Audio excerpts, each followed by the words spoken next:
This is Run It Back. I'm Michelle. That is Chandler. That is Lou Will. Look at us, guys, just working when most people are taking basically the entire week off. How do you feel, Chandler? No load management over here, Michelle. You know what? We're just grinding the day before we give. Yep. That's all. Yep. Nothing to see here. I'm good. I'm here talking hoops with you guys before I go in the kitchen and start up for tomorrow. Well, hold on. Do you cook stuff?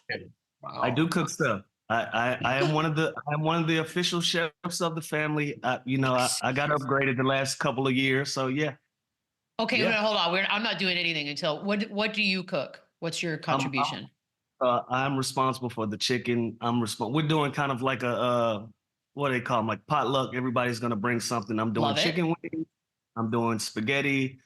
And I'm also responsible for the banana pudding. So okay, dessert. That's I needed that. Okay, way, I'm impressed. Yeah, one of my brothers he has restaurants. And he's a really good cook, and my dad wants to fry a turkey, and my brother's not letting my dad do it because he said it's too dangerous. No, you do it, but you do it outside, like 10 feet away from your house. He shut it down. He won't let it happen. Wow. It's a lot. It's a lot. You know what? We got Boogie Cousins on later, and now I'm kind of curious whether or not he cooks or what he does for Thanksgiving. So that's going to be the only question we have for him. Maybe some basketball as well. And we will get to some hoops. I stayed up late for this one. That's what happens when you do a parlay. It's degenerate. Lakers, Suns. I love it. NBA Cup, of course, was yesterday, and we had the return of Kevin Durant and Bradley Beal. And the Suns won this one quite easily, I tell you. 127-100. Both KD and Beal with 23 points. AD finished with 25, 15, and 5. And LeBron had 18 points in this one. It was a 5-game losing streak that the Suns were able to snap. A big return. I'll say this. I know that LeBron has the all-time scoring and all that, but watching KD come back in this game in 30 minutes and just make it look so easy and effortless. Talk to me about where he is, Chandler, on the all-time scoring in this league. He's up there. And is he a better basketball player than LeBron James? No, I think LeBron James is the greatest of all time. I think Michael Jordan is second. But as far as scoring goes, Kevin Durant is up there. We haven't seen a guy with his size, his length, his athleticism, the way he can handle the basketball on a string, the way he can post up smaller guys, the way he's just an absolutely flawless shooter from deep. Scoring wise, he is a better scorer, which is funny also because LeBron obviously has the years on him and has the scoring record. But if I needed a guy right now, one of those two to go get me 50 tonight, I'm going Kevin Durant 10 times out of 10, 100%. It's kind of like the Karl Anthony Towns Jokic thing that we touched on. Is Karl Anthony Towns even close to the player Jokic is? No. But if I need a guy to go get 60, I might consider taking Cat over Jokic because he's kind of got a better scoring package than Jokic does. Kevin Durant is a better scorer than LeBron James. Doesn't mean he's a better basketball player, but it's crazy. And it's crazy what he's doing, when he's 36 years old, when he misses 2 weeks and he comes back, he doesn't miss a beat. The dude's training. He's a robot. He has the same drills every single day. He gets his reps. He works. And it's just like riding a bike for this dude. It is unbelievable. We won't see a scorer like him for a really long time, man. We take him for granted. We've been seeing him for years, and the league's not going to be the same when he's gone because he is an all-time great scorer. Lou, it did look like he had not missed all that much time. I thought it was interesting that the Suns owner, Matt Ishbia, said that he's never going anywhere. He is staying there, and that is where he's going to retire. I'd like to think that as well, Lou. Do you see it that way? Yeah, man, he's the guy cutting the checks. So why not believe him? That's what he believes in it. And you got to give Matt Ishbia credit. He's a former basketball player himself. He understands greatness when he sees it, and especially when it's wearing a uniform that he's responsible for. And when you're talking about a guy like Kevin Durant, who's going to go down as a Hall of Famer, he's going to be a legend, he's going to be an icon, he's going to be one of these people recognized to be, the influence of the Wemby's of the world, of the Bobos of the world, all of these guys who are 6'10" and up that can shoot, put the basketball on the floor, and just be unicorns of the game. You're going to give a lot of that credit to a guy like Kevin Durant. You're going to give all that credit to Kevin Durant, the way he's been able to change the game and make it universal where guys that size can feel like they can play, not just with their backs to the basket, but they can stretch out to the three-point line. They can take guys off of the dribble. They can give you a bunch of different looks. That's what Kevin Durant's been able to do. So Matt Ishbia having that guy in his uniform at the end of his career in the later years, why not give yourself an opportunity to win as many basketball games you can and at the same time celebrate this legend as we should? Yeah, and this version that we saw last night, this is why teams can fear the Phoenix Suns, right? When you have these three guys healthy, when you have them clicking offensively, you still have this package where you can go small. You still have now you have a full-blown just absolute floor general and Tyus Jones, who we knew he was going to kind of be that missing piece when this team is healthy to kind of get them in their spot, set them up. I'd love to see KD finish his team here. I'd love to see this team kind of keep growing this chemistry and these reps together for the next 3-4 years, however long KD wants to play. Now, I'm sure that's what the Thunder thought with him. I'm sure that's what the Warriors thought with him. I'm sure anybody that gets Kevin Durant, you want him forever. This is not a guy you want to walk, but this is the version of the Phoenix Suns that is going to be tough for the Oklahoma City Thunder. Like this team we saw last night has a chance to come out of the West. They can stay healthy. That big three can be efficient as they were last night. They can get to the free throw line. They can beat you in transition. They can slow it down half court. Now they can even play through their big Nurkic in the post with these three guys. How do you stop that? How do you double team them? How do you blitz them? You can't, because there's so much shooting around them. So this version of this team is great. And I think obviously the more what they win, the more success they have, the higher the chances they have for KD to stay. We didn't even get to Nurkic. I think he had like the 9 straight points coming into the second half. It was just stupid. I was like, no, just rebound, but that's all right. You can do it all. The Lakers, though, that was another thing to watch because you kept waiting for that run to happen. And it just, the deficit got bigger and bigger. They've lost 3 straight. There are moments, especially when AD's not on the floor, guys, where you're just like, I don't know how a run is supposed to happen with this version of the Lakers out there, Lou. Is that their biggest problem? Is it depth? No, it's scoring. They got to find some consistency on the scoring. You know, these last couple of games, they've had 100 points, 102 points. The game that they lost in the nail biter the other night is slipping my mind. The one against the Magic. You know, they lost a 1-point game and they put 118 on the board. You know, 118 a lot of nights will win you games. 100 and 102 won't. They got to find a consistent scoring punch to see who's going to give them that. You know, we've gave Dalton Connect a lot of credit. Austin Reeves. Okay, who else? And who's going to be consistent? You know, their numbers, they fluctuate up and down, up and down, up and down. You know what Anthony Davis is going to bring to the table. You know what LeBron James is going to bring to the table. Right outside of that, they got to find some consistency on the offensive end, and they got to play with some force. You know, we've always criticized the Los Angeles Lakers for kind of just being a passive-aggressive team and waiting for runs to happen. They got to start being forceful. They got to start being the bullies on the block. You know, that's why we loved how Anthony Davis started this season. He was playing with a lot of force, playing downhill, putting tons of pressure on the defense. They got to find that consistency in their third and their fourth option of guys to win them basketball games. Everything else is intact, but they got to find consistency in scoring.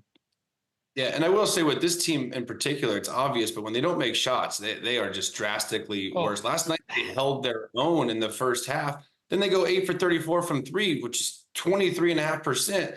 This team is not good enough to win games without making shots. They have to do it collectively. They have to, like you said, they have to instill their will. Anthony Davis has got to be determined. And honestly, Gabe Vincent, to me, he's been slightly a disappointment for them. He's got to get going. He's got to be one of that option in that second string to kind of go get you 20 on certain nights and get downhill and, you know, make shots. He has yet to do that really in the Lakers uniform. Yeah, that's why they brought him in to be that guy, to be a setup guy, to make shots. That's what he was in Miami. For whatever reason, he just hadn't found that in Los Angeles yet. There was a stretch, I think it was Vincent, Russell, and Hayes, and it couldn't buy a basket. And it was actually frustrating to watch. I'm not even a Lakers fan, and I was like, this is frustrating to watch. No chance you get back into this game that way. All right, moving on. Bucks, Heat, Lillard. They got a 3-0 start there in Milwaukee in the old NBA Cup. They beat the Heat 106-103. Of course, Giannis, before this one, was called out, not in the game. Lillard finished with 37, 12 assists. He had 8 3-pointers. Butler had 23 points. Tyler HERRO with 18, 5 and 5. But as I mentioned, they're 3-0 in East Group B. The Heat dropped down to 1 and 2. You know what, Lou? Considering where we started with this Bucks team just a mere few weeks ago, and now they're maybe going to make their way to Vegas, get a little confidence boost there. How big a deal is it to have these types of wins and in the Cup, no less? Listen, a difference that a week or two makes, right, in the NBA. We were killing this team. calling for Doc Rivers. We were talking about Giannis trades, and now the team is listen. And there looks like they're going to be 500 on Turkey Day. You know, a completely different team than we've talked about. I think they found their stride. They found something that's worked for them. They found an identity that's going to push them forward, and they've been able to do that. You know, we were just talking about force with the Los Angeles Lakers. The Milwaukee Bucks are playing with a ton of force. They're playing downhill, and they're just putting pressure on everybody. And that's always been needed. You know, you can say it's this guy out or that guy out, whatever the case may be. They found something that works for them, and so taking that to the NBA Cup, I think that could be a huge confidence boost for them. That'll be something that they can use for the rest of the season. But they gotta finish, you know. But so far, so good. They off to a great start. And like I said, we were talking about this team. What were they? 2-7, 2-8, and now they have an opportunity to be 500 during this holiday. Great start for the Milwaukee Bucks so far in November. You know what's crazy? I'm sitting here watching these NBA Cup games, and I'm thinking not only are they more intense and the games are just more fun to watch, but this is an opportunity for these players to get unbelievable reps before the actual postseason happens. So now they're getting used to playing under pressure. They're getting used to playing in elimination games, basically. And the coaches are getting opportunity to kind of shorten their rotation for what they will do in the postseason. So this is an unbelievable kind of roll call practice session here for the actual postseason, which obviously means more to teams. But the NBA Cup is a huge success. And the Bucks, again, a team that struggled, that a lot of sports experts wrote off. They categorized them with Philly. They were saying they were done. Chris Middleton is still not back. Giannis and Dame, they have turned the corner, in my opinion. Last night, think about it, they go on the road to Miami, which is a tough team to play without their best player, and they still are they're pulling games out. To me, this team has shown so much growth. Lopez, to me, has been a huge factor. He wasn't making shots earlier. Now he's stepping up. They're getting a little bit more production from their bench. Dame Lillard's doing Dame Lillard things. And again, they go on the road last night. They win without Giannis and advanced to 3-0 in this NBA Cup. This is a huge confidence boost going forward for this team. We said it. The Falcon. Hey, Beadle, a 3-game win streak will put them right back in the conversation. It's not like they've done anything like extraordinary. They've won 4 out of 5 or something like that, and they're right back in the 5. So again, we were pressing the panic button on this team, but the way that the Eastern Conference is built right now and how these teams are competing, a 4 or 5 game win streak will put you right back in the conversation of being one of the top teams, and they've been able to do that. Yeah, they were just phew. Now we can all concentrate just on Philly, which is good for them. By the way, Tyler HERRO having a career year. He's averaging 24, 5, and 5. It was not that long ago where he was putting up private jet posts on Instagram and trade bait and all the stuff that came along with it. Are we looking at a potential all-star here, Chandler? Potential, hell yeah. I mean, look at those numbers, and it's silly. We always look at the standings, a month into the season, but if they stay in that 4 to 6 range. It also depends on how hot the Celtics stay, how hot the Cavs stay, because are they going to get 2 to 3 All-Stars if they're landslide, way ahead of everyone else in the East? But Tyler HERRO, if any year, he deserves it now. I mean, 23.5 a game, 5 rebounds, 5 assists. He's doing a little bit of everything for the team, and he's the only reason they're even in the thick of things. He's been their best player by far. He's always been a scorer. He's always been, at least tried on defense. Now they got him in different spots. They got him coming off pin downs. They got him handling and pick and roll. The dude is a scorer. And yeah, right now, if the All-Star voting starts, I'm voting for Tyler HERRO for All-Star. No question. Look at that. Look at that. It's happening. All right, moving on. Rockets, Timberwolves. This one's fun. Sengun with a triple-double. Rockets win it. He had 22, 11, and 10. Edwards finished with 29, 10 rebounds, 1 assist. He was 3 of 12 from the 3, but the Rockets, the first team to advance in the NBA Cup. They won their pool. They move on to the knockout round. They're 13-6, third in the Western Conference. Chandler, this is a hell of a turnaround down in Houston over the last couple seasons. What are you seeing so far? What do you love? Well, I mean, we see financial security from their big duo in Sengun and Green, and that was important for them to lock them up. There was a lot of questions last year. They were great when the other one didn't play. Now they've shown us that they're capable of playing together. This is probably the deepest team in the NBA. I always say Reed Shepherd, he's my rookie of the year pick. The dude doesn't even play. Like it's ridiculous. This team. And honestly, it's time I think we start talking about Udoka. Like this guy, everything he went through in Boston, this guy, he was on the rise. He's probably the most underrated coach in the NBA. He's a player's coach. Everyone around that dude always has loved him, plays hard for him. So you have a little bit of combination of all these guys. They're also young. They play defense. A guy like Dylan Brooks is so valuable on this team just to kind of do all that dirty work, take ownership regarding the other team's best player, which allows the Jalen Greens to go and just focus offensively. This team is dangerous. And this to me is one of the biggest surprises of the year, because obviously it's early, but I would not expect this team with that deep of a Western Conference for them to be sitting in the 3 seed right now, advancing 3-0 in the Cup. This is big time for Houston. Houston's going to Vegas, possibly. I kind of love it. Lou, on the other side of things, though, I feel almost disingenuous even asking if the Timberwolves are still being looked at as contenders in the West. They've lost 3 straight. They're below 500. You saw them last night against this young Houston team. I don't want to say the sky's falling. Again, relatively early. But what is happening in Minnesota, in your opinion?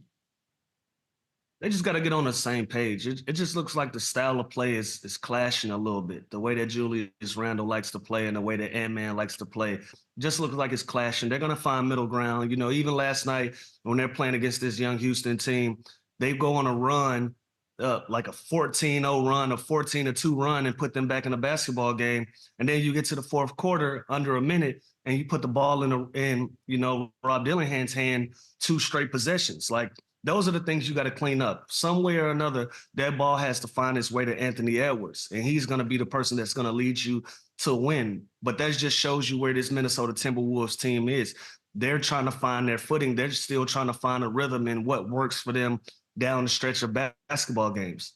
I don't think it's an effort thing. This team plays hard as anybody else. That's what put them back in the game last night. But then when it comes down to your 2-minute drill, when it comes down to who's going to get the ball, who's going to be on the floor to get you stops at the end of the game, they still got to work through those rigors of the season. And right now, I just don't see it in them. Are they a Western Conference contender?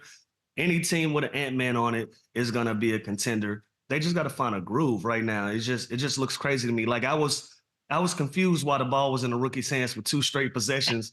Less than a minute to go in that game. And one of them he turned over, and one of them they got an offensive foul call. And before you know it, that's the end of the ball game.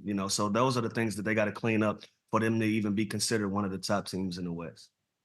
And I think this just speaks too of the depth of the Western Conference. There's not that many easy games that teams are just going to lay down. You see New Orleans, they've thrown some guys out there that they're just trying to fill out a roster. Utah obviously has their issues in Portland. Besides that, like Sacramento Kings are a good team. They're at the 12 seed right now.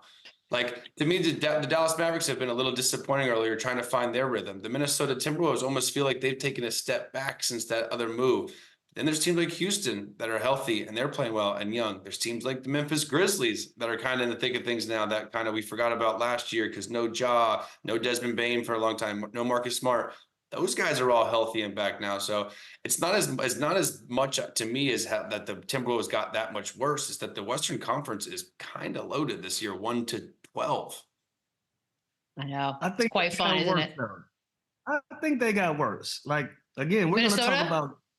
Yeah, I don't think they got better. That's for sure. Yeah, like we're going to talk about Cat here later on in the show and his impact on the New York Knicks, and that's the guy that you traded away.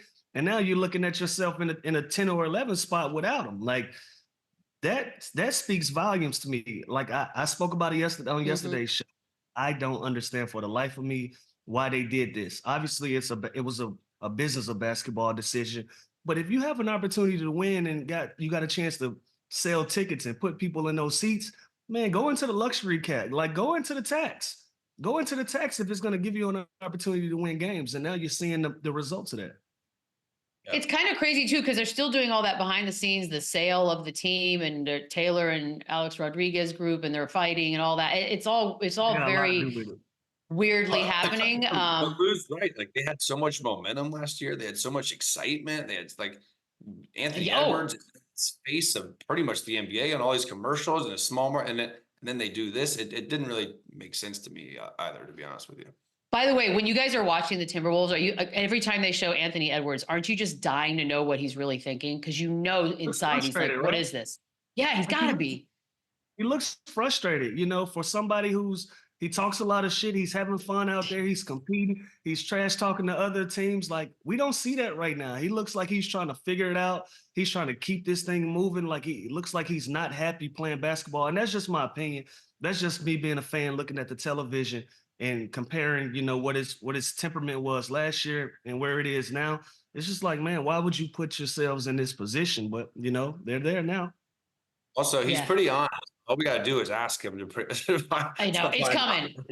It is coming. I wait for it every game. I'm like, it is definitely coming. He is not going to be shy when it's time. All right, we got to take a quick break. When we come back, we got to ask Boogie Cousins if he cooks anything for Thanksgiving. That is the #1 question right off the top. Run it up, run it back, yeah. Get on my level. Get on my level. DeMarcus Cousins with the fork. That is remarkable. Too strong, way too gone. Got it up and it's stuck. Get on my level. This man needs no introduction. He's back. It's Boogie Cousins. Boogie, before we get started, Chandler and I think we're both horrible Thanksgiving people and maybe we're not contributing anything. But we found out that Lou Will is in charge of chicken wings, spaghetti, and banana pudding, which is a hell of a menu already. What do you do? What does your Thanksgiving look like? Nah, it's nothing like Lou's, man. I'm here to taste test. I'm here to leave an opinion. I take up space on the couch, things of that nature. I'm the guy that's just here to eat and enjoy the events of the day. So no cooking for me. You contributed though, one way or another. You contributed. Everybody. I take the trash out. I take the trash out. Everybody gonna make a contribution. That's actually big. Yeah. Lou, no, trash is the job I don't like. Spaghetti does not belong on Thanksgiving, Lou. Spaghetti. Not at all. I'm a little disappointed about that. Lou. We're a melting pot, this nation. I like it, Lou. Keep going. Thank you. Yeah, you do it potluck style. You bring a lot of different things to the occasion when you got a family like mine. When you got family from California, family from Memphis, and family from Atlanta, you got to mix it all in. I feel it. I like it. Pasta for the West Coast. Thank you. As an Italian, there's never a bad time for pasta. Always, always, always. We got to talk a little Jokic here. The conversation around Jokic will never die. There's always a list being made, or where is he in the history of the league as far as top 5, top 10, top 20, what have you. He looks good. I know he's missed a couple of games, just personal reasons, but he's back out there. And when he is out there, it's a different team. You were there. You've played with him. Talk to me about, in your opinion, as far as big men in this league, where do you have him? All time? Yeah. Well, do you know what? We'll do all time and we'll do now. Because now it might just be one. As of right now, I have him as a top 10 big all time. Okay. Right now, in today's game, he's top 10 all time. He win another championship, we can easily start talking about top 5. Right. I think he's that good. I think he's that good this early in his career. Obviously, he has a long way to go with the remainder of his career. And, a lot more things might change as far as accolades and achievements. But, the talent speaks for itself. The consistency speaks for itself. The dominance, everything he brings to the game. He won another championship. He's top 5. And the conversation definitely starts to switch. Can I have a question for all three of you. Because a lot of old heads won't agree with that, but I'm with you. Yes. Who gives a shit? There's that. Obviously. Well, but why do we, is it because he's not physically ripped and this, that, and the other? Does he not look the part that people think? Why is it that he seems to get, it's either you love him or you don't respect him? When you think about the dominant bigs that have come through our game, they don't physically look like Jokic. You think of guys like Shaq, you think of guys like Tim Duncan, David Robinson, physical specimens. You see Jokic, it's hard to believe he even plays basketball. But like I said, when it comes to his talent and what he brings to the game, it speaks for itself and it speaks loudly. So, like I said, another championship in the future for Jokic. The conversation switches to top 5 big all time. It's crazy. By the way, you've told some stories about, Tim Duncan, the smack talk. He's very quiet, dry human being. Does Jokic, Is he talking out there? Like, what are we missing? Are we missing anything? You can get a little rise out of, Yoke every once and again. He's not a pushover. He's not a chump or anything like that. He's not afraid of the moment, and for the most part, the guy goes out there on the court and he's fearless. So it's not really a situation where you can intimidate the guy or any of those or play those type of mind games. Your only chance of beating him is to actually just beat him, and that's easier said than done. So the biggest thing with him is, like I said, the physical. He's not what we're accustomed to seeing when it comes to a dominant big man, but once he steps on the floor, you're going to quickly realize who the best player on the floor is. Absolutely. Hey, Boogie, Jamal Murray, he made news calling out his teammates in the presser for staying in Los Angeles after beating the Lakers and blaming that on an awful loss. And he cleaned it up and said, that they all stayed there. But how you feel about that? Did you feel like Jamal went about it the wrong way going through the media to get that out? Through the media, yes. I'm big on keeping things in-house. If it's an in-house issue, we're gonna, solve that problem in-house. You never want to get the media involved. You never want to get the outside opinions and voices involved. Jamal Murray being one of the leaders of that Denver Nuggets team, you kind of would expect more. But I do believe the intentions were pure. I do believe the message was pure. Was it delivered the correct way? I wouldn't say it was, but the message is definitely on the right path. This is a team that, is somewhat struggling this year, or what we're accustomed to seeing from them. You can blame some of that on them, and you can just blame it on how tough the West is this year. It's a gauntlet. But, they are underachieving from what we're accustomed to seeing from this team. And, I think that frustration and that the grieving that you're hearing from Jamal Murray is just coming from a place of, I want to better this team. I want to better our situation. And, we need to get on the right path if we plan on competing for a championship this year. Yeah, but you got to keep your credit good. Like, don't blame that, because now your coach like, all right, well, we ain't never staying over again. I mean, if you know Mike Malone, I'm sure the message was being pushed from him as well. So I don't. you done messed up the Miami run, the New York run. You said what? He done messed up all the runs now. Now they can't stay in New York. They can't stay in Miami. Like, they can't stay nowhere now because you done went to the media. What were some of the tougher cities for you to leave after a big win? You didn't want to get back on that plane. Dang. I mean, obviously New York. New York is always a good time. Toronto was one of my favorites. Miami as well. So, it's definitely some good cities out there. I wouldn't necessarily say the West Coast, because, West Coast, they close a little early. It's 1, 2 in the morning and the night is shut down. So I'm the guy that likes to kick it till, the sun comes out. So I'm going to go to one of those cities. Look, I said yesterday, though, like, this isn't that weird of a travel schedule. Even some of the super paid players, they would stay in a city and the team would go back as long as they got back by shoot around or whatever. So to me, this wasn't weird. It was just how he said it after a loss. Like Lou said, now, next time around, I don't think Malone's going to kind of give them that freedom of even the option of staying if they came out there again and laid an egg. Or you can look at it from a different perspective. You know how you sometimes get in trouble with your parent and you try to get ahead of the punishment? Maybe this is one of those. Brilliant. Speak up before coach, that way we could save staying in cities later on in the season. So it depends on how you look at it. That's fair. I like that. Also, sticking with this whole media thing, Joel Embiid, he's been, under fire lately, trying to find out the rat of who aired out this team meeting, and which happens, I think, more than people think. But, Maxey's trying to hold him accountable, saying he's late to quote unquote everything. What are your thoughts on that whole encounter? Well, one, I respect it, young fella. I respect any young fella that can come in and not only challenge a veteran in a constructive way, but just to have the confidence to do so. But as far as handling that late situation, I blame the organization, because you enabled the behavior. If it was something you were cool with when you were winning, nothing should change when you lose. You were cool when y'all were winning. So I don't want the blame just to be on Joel when obviously the behavior was enabled. But with that being said, I I think Joel's focus is in the wrong place. Fuck who the rat is right now. Your team is struggling. Y'all look horrible this season.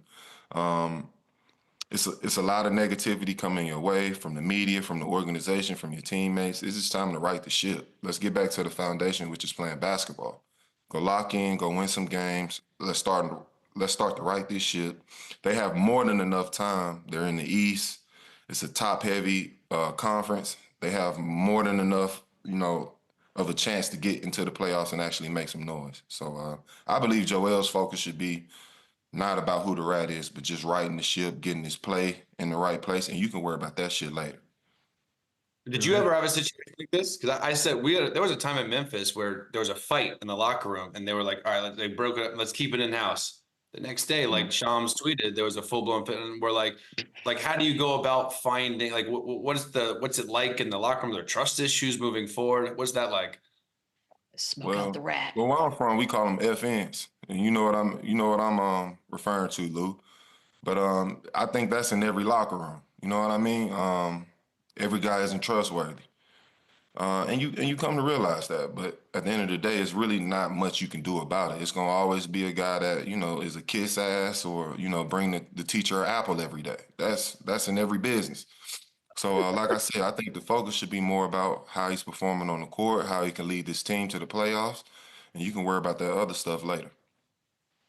God, I love this. I love the idea that everyone looks at one person like you're him. But everybody has an idea too, Michelle, who it is. Yeah, too. it's medieval. I love it. You always got a preconceived idea, like it might be over there. We go check on him. I feel bad though if it is. Everyone thinks it's him and it's not. My question is, if you do find out, what can you really do about it? But now, hang him upside down from the rooftop of a ceiling and see what his problem is. Just like a movie, you guys. Like the Warriors thing, Boogie, that was like an employee that released that tape of Draymond. That's like a fire. That's a fire. I'm saying that's a fireable. That's physical.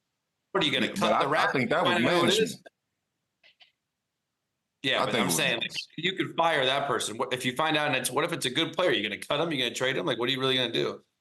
Nothing. Well, obviously, I think the rat was a player, but at the end of the day, you're not going to come and work and put hands on him.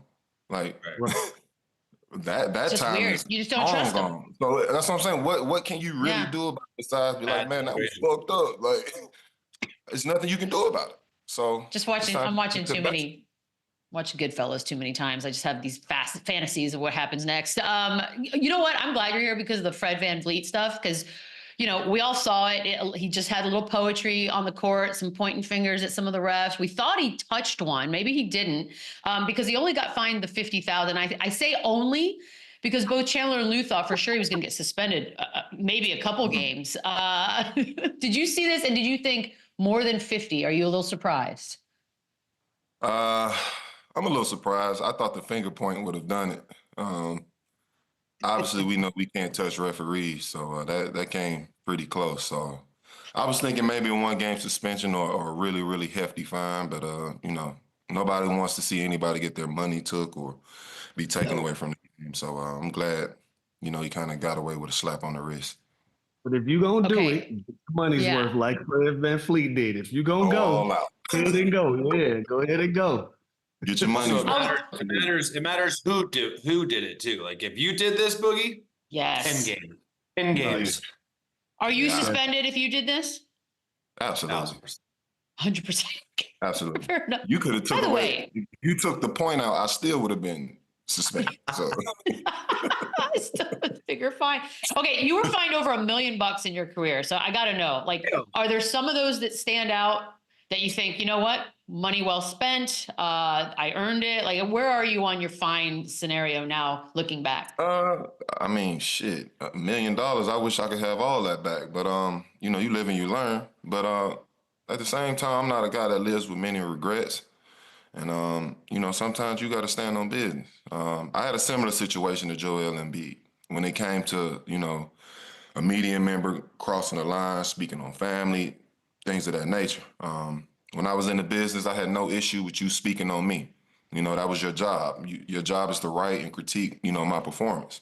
If you like me or dislike me, that was your business. It is what it is. But once you cross that line, when it comes to sports and start bringing family and personal things into the equation, then I become personal. So I understand it. It's a hard line to balance, but you know, you have to do it in the professional world. But I totally understand where Joel is coming from when it comes to, you know, dealing with the media and the frustration and people crossing the line. And at the end of the day, you got to stand up for something.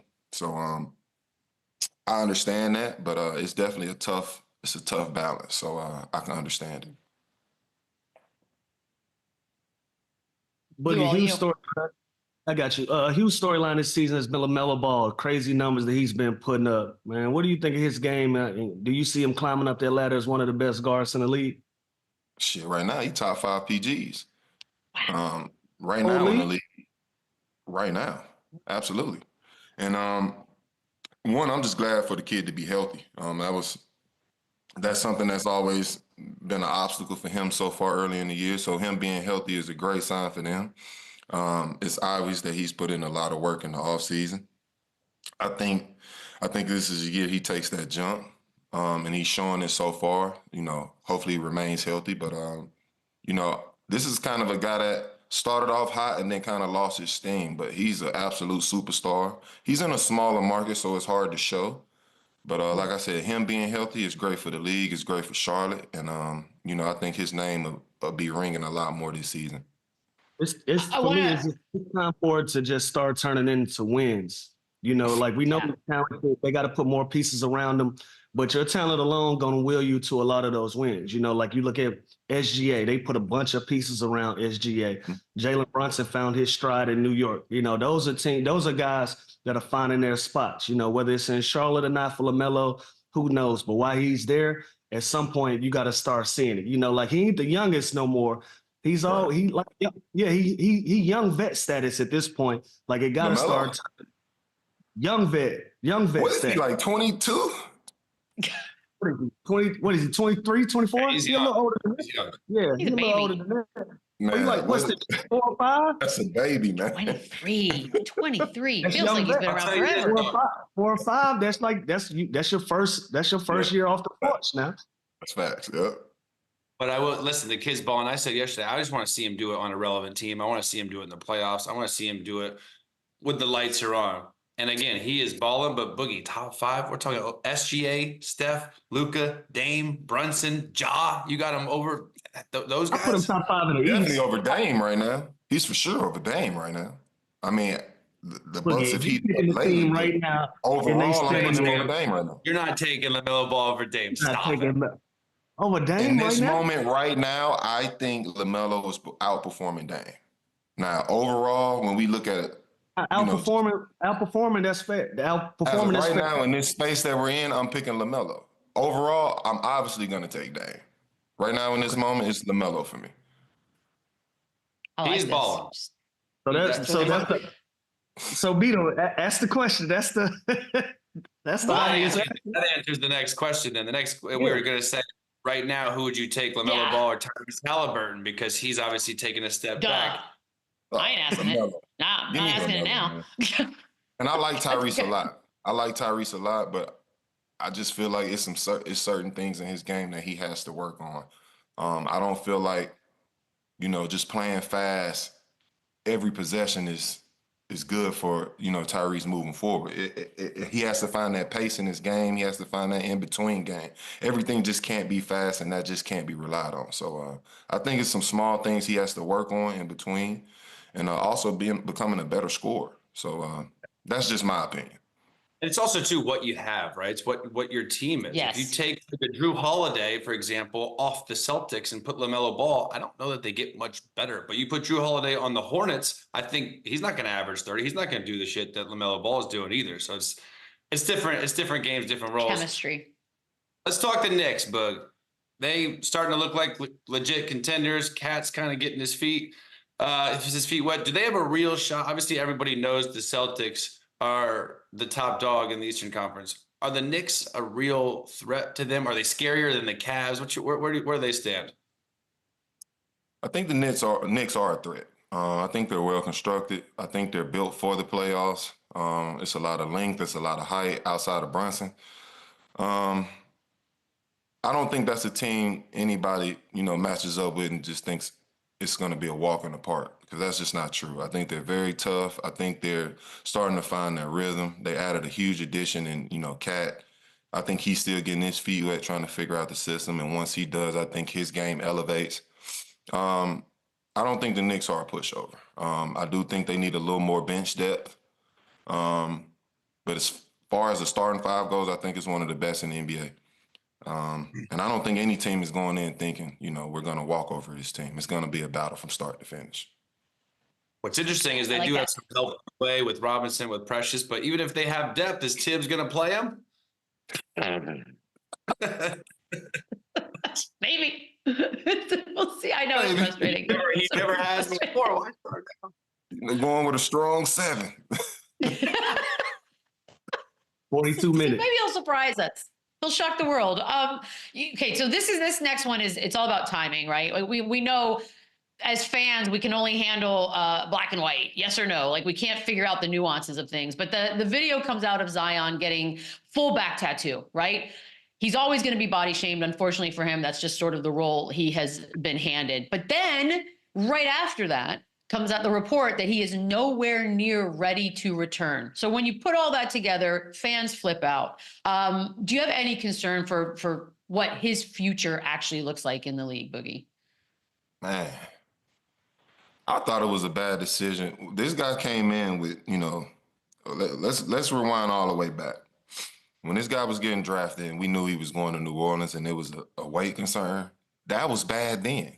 New Orleans isn't some place that just gives health. Like that's a place you go, you gain 10 pounds, you go out there, you drink, have a good time. That's what the culture of New Orleans is. So to put that kid in that situation and expect him to thrive in it, that was the first mistake. But let's fast forward back. This has been a concern since he's come in. It's been a concern every single season.